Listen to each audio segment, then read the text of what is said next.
Hey everyone, Livy here, back with another video. This time I'm doing another VR. It's been a little while since I've done one.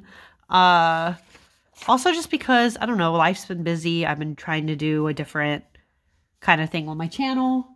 So, let's get into it for today. Today's VR, oh, this is my paper, by the way. I have my notes. Today's VR is 21 tarot questions.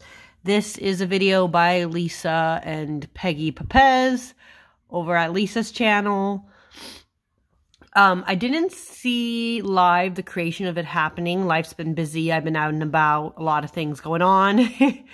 But I think it's a cool tag, and I like a lot of the questions that are asked. So today I'm going to start with question number 1. Oh, by the way, I have, like I said, I have like all of them over here.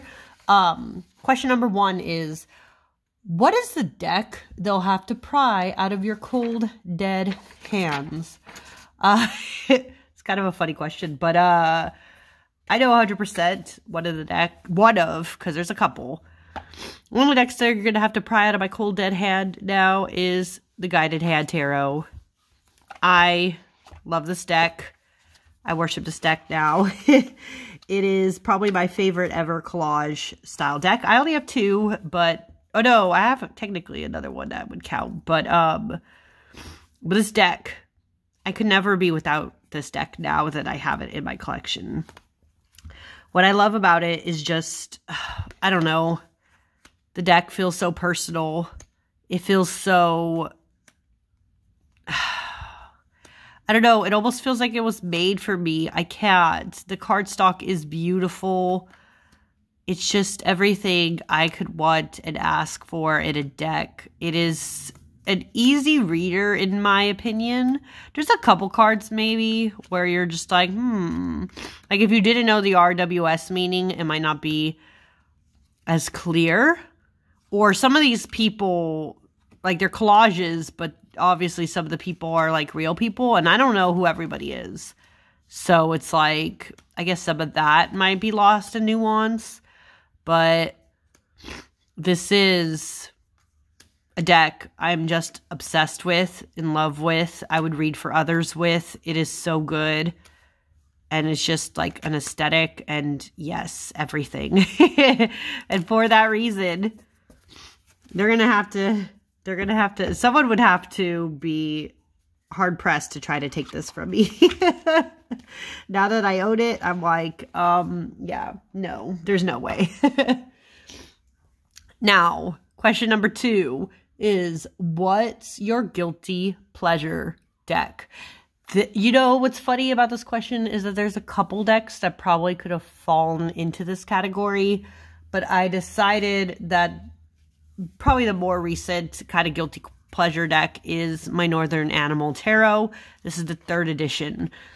What makes this a guilty pleasure, in my opinion, is the fact that this deck has a limited print run. In the sense that the creator, you know, is only printing so many at a time, so it's easier for her to ship. It has great details like this that she created herself, this bag. And also because this is, I have even the imperfect, okay? So the box is not the greatest box, tuck box. It's kind of loosey-goosey. It's got some bits and bobs that are not doing so great. But the reason why this is a guilty pleasure also is just because it feels special and exclusive. It's a limited print run. There will be a point where, I don't know, there probably won't be as many of this deck. This deck also has over 100, I believe, cards in it. And that's because there's like a lot of extra cards in this deck. So this is a deck that has a lot of extras. See, you can see how chunky it is. And it's also just a good, because this cardstock for the 3rd is so good. There's something about it. It's like thick, so not everyone will like that. I mean, I don't riffle shuffle, so it doesn't matter to me. But see, look, it has like an interesting texture in the light. I think it's because the cardstock is also supposed to be water resistant, which is amazing, right? Like production-wise, this is also very guilty. But it's also just a deck that not everybody can get, right? It's very limited.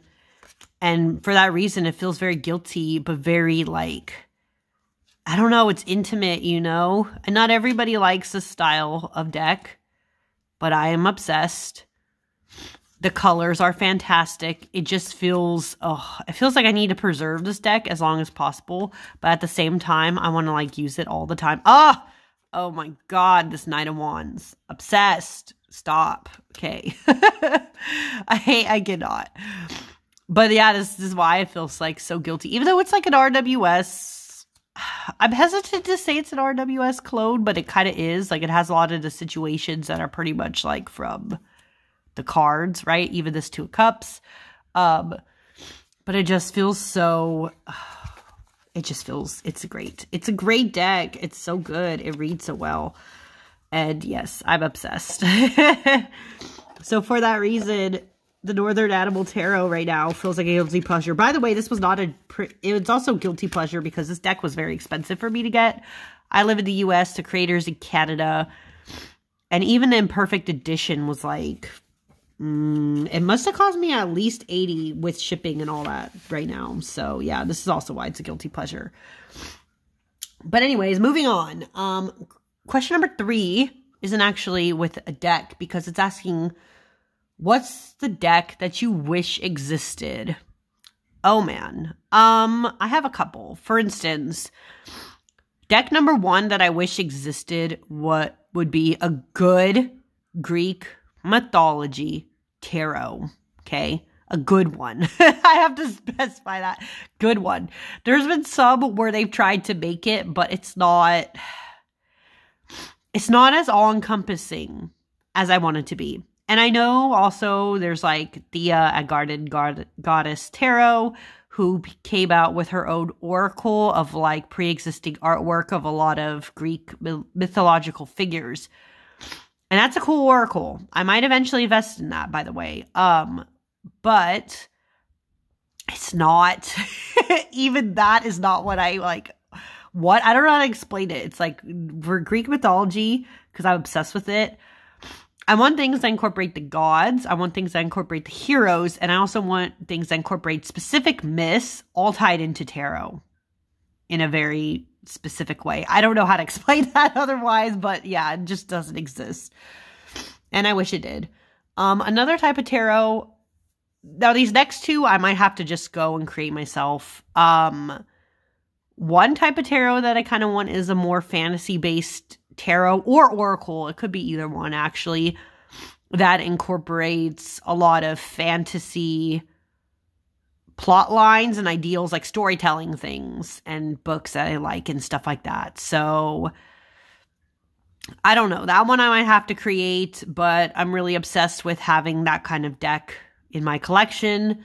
The other one that I really would want, and I'm kind of in the process of doing my own tarot, so maybe it'll exist one day, is some kind of like dreamlike tarot or oracle. Just incorporating a lot of bits and bobs too. But again, that's like an ongoing process for me on that one. Now, question number 4, to move on. Question number 4 asks, what deck would you give to a new reader? And, you know, the real answer to this question would be whatever the hell the reader wants. You know what I mean? Like, if I know someone was trying to get into tarot and they had a very specific deck in mind, I would just be that person who would go out of my way and get that deck for them. But what deck do I think would be good for a new reader and not just the basic Thoth RWS Marseille? I had to really think about that in my own collection. And I think the deck I would give to people or recommend to people, actually, oof, I can't even show all of it in here, huh? This is Tarot of the Divine, a very big box. It's mass market. It's by Yoshi Yoshitani, inspired by deities, folklores, and fairy tales from around the world. So this deck is diverse. It's a Clarkson Potter publisher deck. It only cost, yeah, at least the time when I bought this, it only cost like 20 bucks. Very affordable. In Canada, it's $25.99. So it's a very affordable deck. And production-wise, you know, this booklet is kind of, but this is a good basic deck. I think this is a good beginner deck because, even though it's a little chunky too, because of its diversity and because of how easy I think it would be for a beginner to understand tarot through stories, right? This is folklore from around the world. It's inclusive, it's diverse. And the colors and everything with this deck, I think would make a good beginner deck. People learn best by things that they can relate to, by the things that they can understand. And everybody from pretty much, not every culture, but a lot of cultures could relate to these stories or might have already heard them or known of them. Like this Empress being Our Lady of Guadalupe, right? It's like people have heard of this. So it's not to say that everyone knows all of this, but if you're especially like a literary nerd like me and a lot of my friends, like book related things, this will make 100% sense. And so I would recommend this deck for a beginner, especially because it has a lot of cool bits now too. There's like an extra book that talks about the stories. There's a new guidebook, handbook thingy. So if you're like trying to learn more about tarot in practice and like doing all that stuff, this would be really great for a beginner. So Tarot to Divine, I think it is a good one for beginners. It was actually my, what the hell was this? Was this my third or my second deck? I don't remember. It's been a while.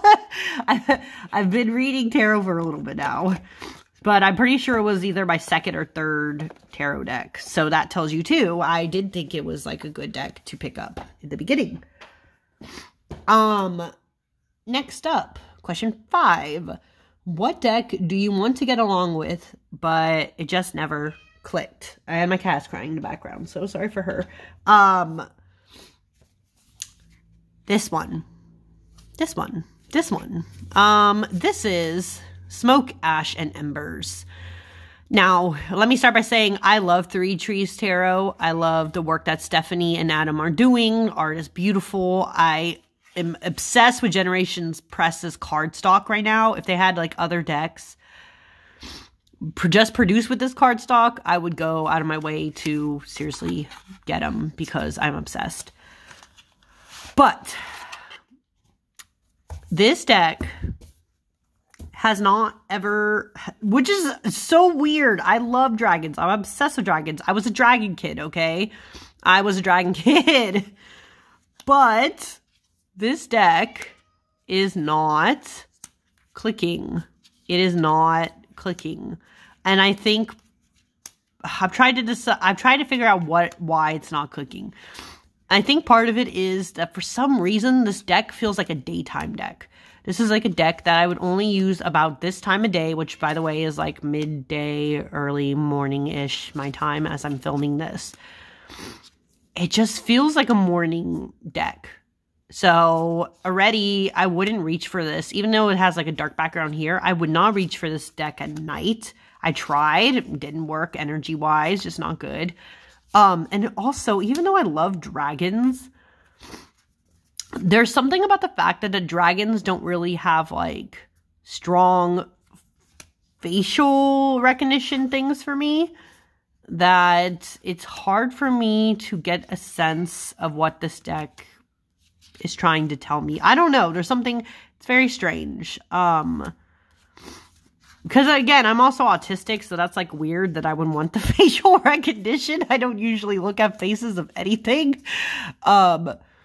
But I guess when I'm interpreting cards, I'm looking for those visual, like dramatic visual cues. I don't know. It's very strange. Anyways, and I think why this deck never has clicked, and this is why actually this deck has been in my purgatory.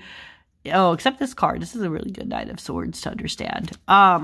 Is that this deck, I'm obsessed with this cardstock, This deck is chunky. It's so fat. It is, I have small little hands. So it's as you can see, I'm struggle busing to get around it. I can't even get around it. You know what I mean? Now this same problem does not exist for me with their mini Oak Ash and Thorn. So, Three Trees Tarot, if you somehow see this video, please turn this deck into a mini maybe, and I could just give this one to somebody else. I don't know. It's just hard to work with because it's so big, and even though I love the production quality, it's a lot. It's a lot, okay? I'm still mourning. I'm sad. Now, question number 6 is, what deck do you only keep for the art? I'm going to be really honest here. This one. This one. Moonlight Crystal. My cat is crying. I hope my partner just opens the door. I'm not getting up for her. I only keep this deck for the art. This deck is small and chunky. And the cardstock is not my favorite. But even though this deck it's just cute. It's a cute deck. It's a Pippi deck. It's a deck that I probably wouldn't use to read for other people. That's another question on here, but I'm going to use a different deck to talk about that. It literally just exists because I'm obsessed with stained glass window art. And that is the only reason why it's in my collection. Like, straight up. I've tried to read with this deck, but again, because it's like Pippi, I don't reach for it, and it doesn't change a lot, and yeah, it's not the greatest. It's not the greatest. I just keep it because I'm obsessed with the cute stained glass art style, okay? That's the only reason why I have it, and I will acknowledge it, and that's fine, and it is what it is. Oh, by the way, the creator is Canadian, so for those of you who are in Canada, this is easy to get on Etsy. But yeah, it's just a little travel deck. It's just a little thing. Now,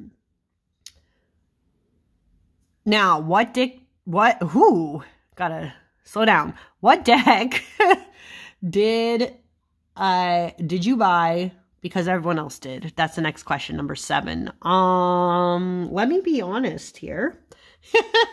Let me be honest. I bought the Herbs Crafters Tarot because it seemed like everyone, their uncle lately, was buying this deck. I mean, it's been out a while, so a lot of people also have this deck. But I bought this deck because everybody else is buying it. I'm going to be honest. It also is a deck I'm curious about for my practice. I like a lot of... I am trying to learn more herbs and nature stuff, even though I suck at knowing those things. I don't do it very well. My deck is still in order, by the way, because I'm still figuring out what to do with it. But yeah, I bought this deck because it seemed like everyone that I was watching on TarotTube owns this deck. So yeah, TarotTube made me do it. That's why I own it. But I'm still trying to understand it. I need to do something, some kind of practice maybe with this, but I'm still figuring out. And that is why I have this deck. It's literally just because everybody else has this deck right now, and everyone seems to be obsessed with it. Maybe people who are more like garden related and they just like and know more about these things. I don't. I have the least amount of earth in my chart, by the way, my astrological chart. Earth by far least amount. Does that also mean I'm not very practical and grounded? Yeah. I'll admit that. But yeah, I only bought not only. I am interested in this deck, but I bought this deck because everybody seemed to have it and has been enjoying it. So Herb Crafters Tarot was definitely an influence. And that's why I own it. Next one, as I put stuff away in the background here, is What deck is over your head or just baffles you? That's kind of a weird question, but I feel like a deck that's still baffling to me a little bit is this one. This is, I know, kind of weird, huh? This is a Yonasayaos 7th edition. This is the one that came out a little bit ago that had greenbacks and green gilding, the special green gilding. She just came out. This deck is still, I think it's still around. The newer one. Actually, that one is beautiful too because it has like wine color, but it's not, I don't think it's edged. It's just wine color now, but it's the 7th edition.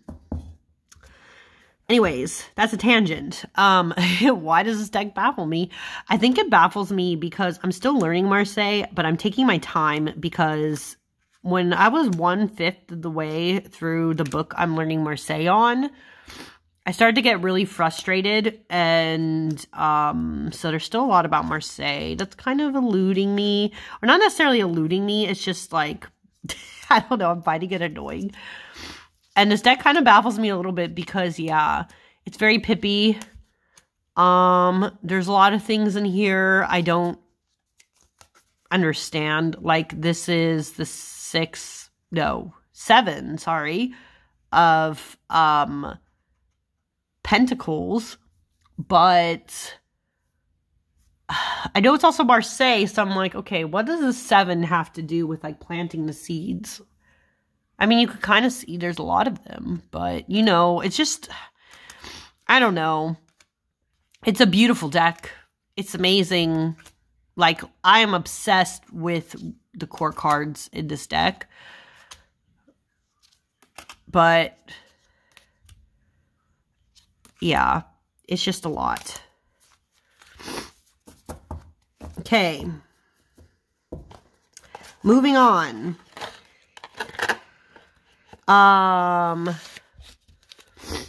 Next up is, what deck surprises you? Okay. Here's one that's going to be interesting for a lot of you. What deck has surprised me? The Weary Riders Tarot. This deck surprised me. This deck surprised me a lot. Why? This is a Kickstarter deck. And as the title would suggest, this is a very tailored deck. This is tailored to people who like to write. If you do not like to write, this would not be your cup of tea at all, because this whole thing is about writing. Okay? Whole deck is about books, about writing your next novel, the next great novel, right? This deck is a deck that also will kick you in the fucking face. Because, as you can see, it has a cute little picture on top. It has a little message. And then down here, if you're someone who likes like prompts when you write, or like to do other stuff, it has it. Now, why does this deck surprise me? Because I did not expect this deck to become a workhorse deck for me. I did not expect this deck to be my new deck that I'm constantly reaching towards while I'm trying to write and kick my own butt into gear. I am a writer. So this deck surprises me by how well I like it and how much I've been using it.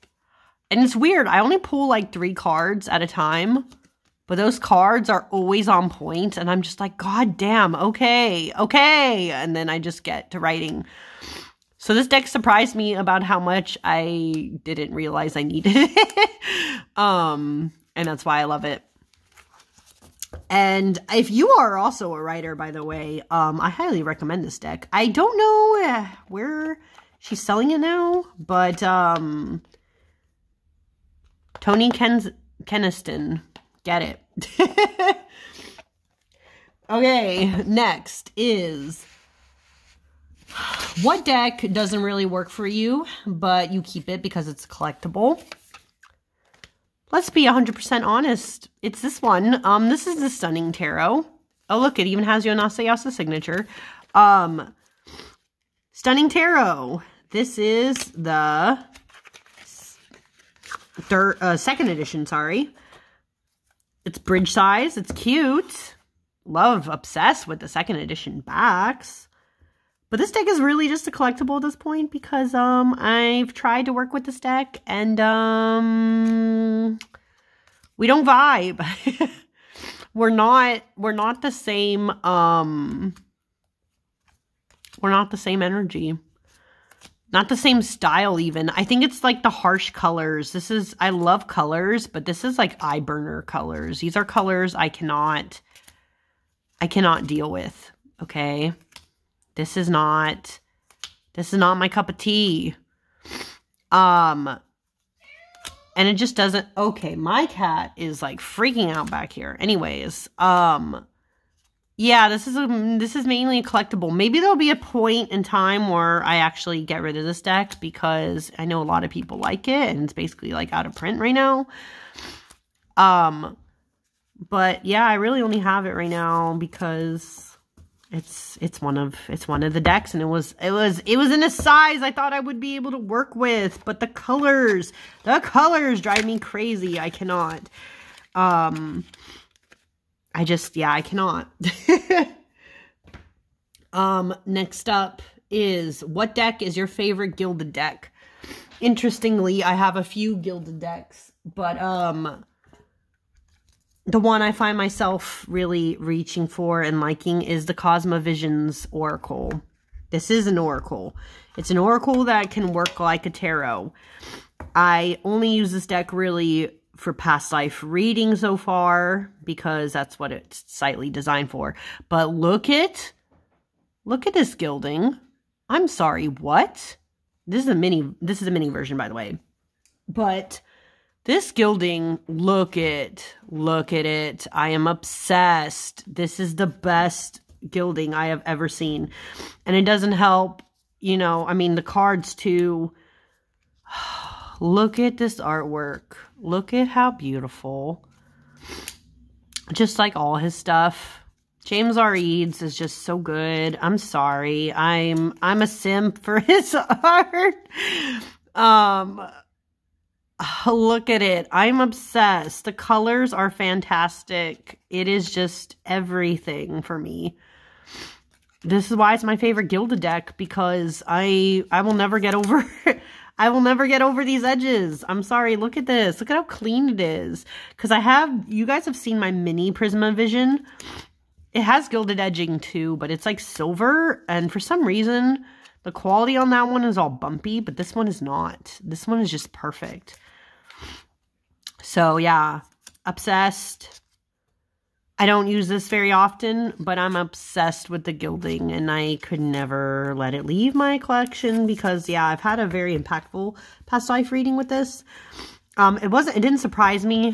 I kind of already knew bits about that, but it was so accurate. I just couldn't. I could not. I was like, okay, yeah, this is important. Anyways, let's move on. Number 12 is, which deck do you love but hate the cardstock? Let's be honest here. The Seed and Sickle Oracle. Because I've talked about it already. This is one of my hated cardstocks.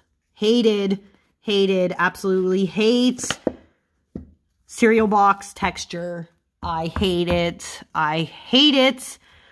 It is, and people have asked me, what the hell does that mean? I had someone comment once. They were like, what do you mean by cereal box texture? For those who don't know or have never touched a cereal box before, a cereal box has this really strange texture where it is both matte but smooth. And so you get this, like, do you hear that? You get a weird resistance when you touch it. That is a cereal box. I hate the texture of this deck. I hate it. I am obsessed with the artwork. I'm obsessed with the colors. I've been using this also to understand plants. I've used this deck quite a bit on the equinoxes and stuff. But I fucking hate this cardstock. I hate it. I really wish that Liminal 11 would change the cardstock. Like, please, dear God. This is the worst cardstock you could possibly ever give to a deck. I'm just like, why? Why?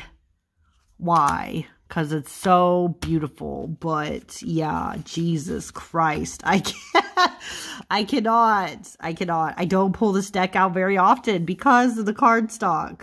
I would use this Oracle more if the cardstock just did not suck. God damn. So it's a lot. Anyway, sorry. I had to have a moment of rage. Question number 13 is, what deck gives you the willies? And I'm going to be honest, I don't have this deck. And that's why. That's how much willies it gives me. I don't like it. I don't like it. I don't want it near me. I know this will be controversial because a lot of people love this deck. Blah, blah, blah. Anything to do, okay, with either Deviant Moon or Triumphi della Luna, whatever, I don't like it. Those decks give me the willies. They are creepy. They are gross. They are lewd. And I just don't like them. I don't like them. I don't understand why people are obsessed with them. I really don't. Actually, I don't. I just don't. I don't want that near me. In no 20-foot pole region. No. No. I just don't like them. Get them away from me. So that's the quick answer. No to those. And I'm not showing that. Anyways, what's your favorite deck for shadow work? We're going to move on. Question number 14. To be honest, I don't really differentiate between light work and shadow work. But a lot of people, I think, would agree with this one. The Raven's Prophecy Tarot.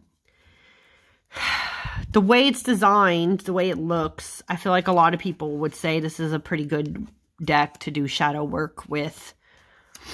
I don't have any strong opinions any other way, but this deck has given me so many strong, impactful readings that I am 100% comfortable pulling this deck out when I have a major problem.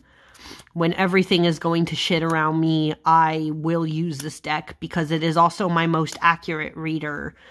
But it's also because this deck was my first tarot deck. My energy is all over the deck. It responds to me every single time. Every single time, and accurately. It knows. It knows me, and I know it. And it is very potent. I have used this deck to read for other people also. People who've had a lot of problems and things going on with them, I have used this deck. So yes, would I say this deck is good for when you need to get to deep, burning questions and you need that answer? Yes. This deck is going to help you out. And I will always, like, in real life, if someone really needed the use of this deck, I would 100% go out of my way to do it. And I have. So, yes. That is probably the deck that's closest to shadow work, I guess. But I don't differentiate between those types of work. Question number 15 asks, what deck do you love in theory, but not in practice? This one. It's in this beautiful bag I got off of Etsy. But,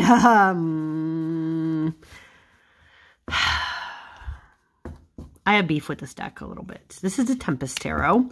You can get this deck off of Etsy. Tarot by Maisie, I believe. I don't know.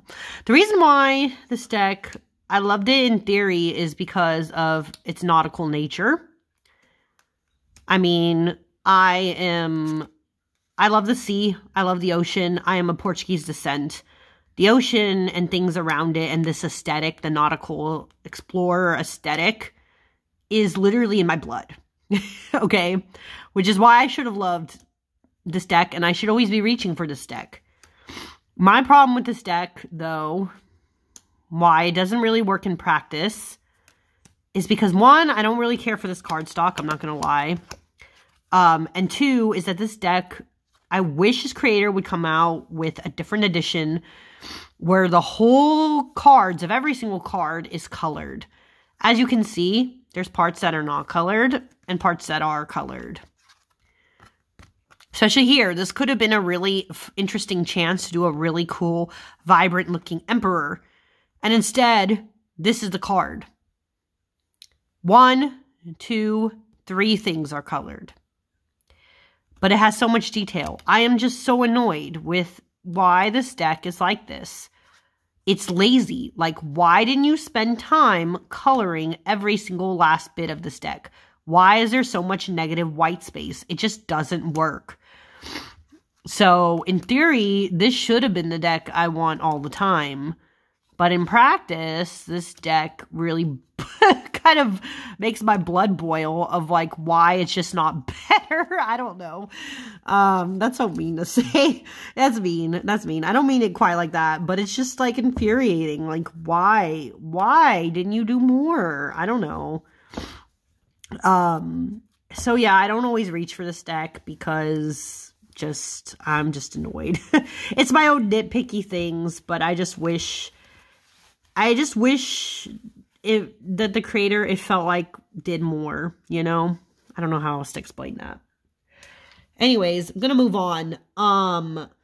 Question number 16 asks, what deck would you never use to read for someone else? Now, I don't like using the word never in this case, but I feel like I probably wouldn't give most people readings with Nicoletta Ciccoli Tarot. I love this deck. I've done readings with this deck, but this deck is not for everybody. Let me be clear. This is a deck that probably will give other people the willies and is probably in that category. I have edged mine in this red, this like berry red. And the reason why I did it is because I wanted it to look like old books. You know how some books had like old red edging like this? That's why I did it. And also so it can match the red on the backs. Anyways, not important. What's important here is the deck. Nicoletta Ciccoli. I would not do a reading for most people with this deck because, as you can see, it is very surreal and it is very fucking weird. I love this art. I love surrealist art like this, but most people are not a fan of this. And this deck is also very confusing. You wouldn't, because it took pre-existing artwork and put it into tarot, I'm not going to lie, not all of these cards really match what I think the meanings of the cards are. Some of them kind of do if you squint and really look at them, but a lot do not. So I feel like this would be a very confusing reading for people who are not attuned to looking at this. And a lot of people just wouldn't like the imagery, I feel like. So I probably would not pull Nicoletta Ciccoli out for most people to give them a reading. Just straight up, I don't think I would. I will for me, but I don't feel like most people would like this. Anyways, question number 17 says, what deck would you never use for yourself? And that confuses me. Like, why the hell would I own a deck if I'm not going to use it for myself? So sorry, but I'm kind of skipping that question. I don't understand it. Like, what? Maybe if like professional readers, like if people who, I know Lisa reads professionally. So maybe that question makes more sense to her. It doesn't make sense to me. Even if I was, I don't know. Even if I was going to read professionally, I don't think I would keep a deck that I would never read for myself. You know what I mean? So moving on from that, question number 18 asks, what deck could you not bring yourself to buy? This is gonna have people coming for me. I'm sorry, but I have to admit it. Any deck by Kim Kranz or Chris Ann, I can't bring myself to buy them. I'm sorry. I know everybody and their uncle is obsessed with those decks and those creators, but I cannot stand them. I look at the art and I'm just like, I don't understand this. I don't understand the point of this. I don't like it. I don't like the art. So, to each their own, right? There's a lot of people who love Kim Kranz decks, right? They love the Wild Unknown or the Archetype deck or the Animal one. But I cannot bring myself to buy them. And the same goes for Chris Ann. Chris Ann has, what is it? The Lightseekers, I think it's called Lightseekers Tarot. There's the Animal one. I think there's another one in there too. I just cannot bring myself to buy any of them because I don't like the art. I just don't. I'm sorry. It's not my style. Can't bring myself to buy them. So before I get burned at the stake here, question number 19 asks, what is your favorite pip deck? The Teeny Tiny Tarot, by far. Again, I'm not going to get into why mine's all janky. I've talked about it so many times before. This is my favorite pip. It is very pippy, 100%. But I like to think that it does have pips with some feelings. This is my favorite pip deck because it is just so cute and creepily drawn. It's just so bizarre and out there. But it is such a fun deck. Such a fun deck. I can understand most of the cards in this deck. Not to say I understand all of them. And I do, my one big annoyance with this deck, and I've talked about it before, is I am not a fan of the court cards in this deck. But this is, see, like, cool. What does this tell me about the King of Pentacles? This tells me nothing. Sorry, it just does. You know, it's not great. But this is my favorite pip deck. For sure. For sure. And my nose is now bleeding, so that's a good way. Even I am canceled, so I'm going to be touching... Oh, great. It's really bleeding. Cool. Luckily, you guys don't see my face. This is why I don't do that. But I'm going to stop flipping through this so I can put this away to the side. There are 2 more questions. I don't know how I'm going to do this. What deck slaps me with the truth? I'm just going to show the box because literally my nose is bleeding now. That is so embarrassing. Prisma Visions Tarot. If you have it, you know. This deck is kind of mean to me. I love it, but it's mean to me. It doesn't... It always slap me with the truth. But in that vein, because this was a unicorn for a little bit, question number 21 asks, what's the deck that got away? And for me, that is the Healing Waves Tarot. I will always be sad that that deck is not mine. Maybe one day I will get a hold of it.